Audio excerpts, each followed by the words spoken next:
मम्मा मुझे 50 रुपए दे दो। लो। अरे मैडम मुझे कुछ केले देना। अभी देती हूँ।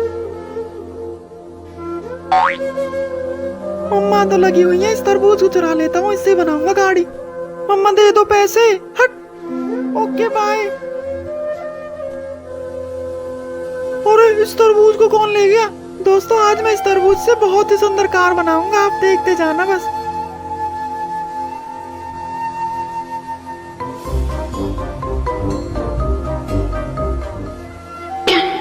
लगता है मम्मी आ गई, जल्दी भागना पड़ेगा यहाँ से। आज नहीं छोड़ूंगी इसको। कल्लू देख, मैंने तेरे लिए कार बना दी। अब तो सब वीडियो को लाइक और चैनल को सब्सक्राइब कर देंगे ना? हाँ भाई, जिसका दिल अच्छा होगा वो जरूर लाइक सब्सक्राइब करे।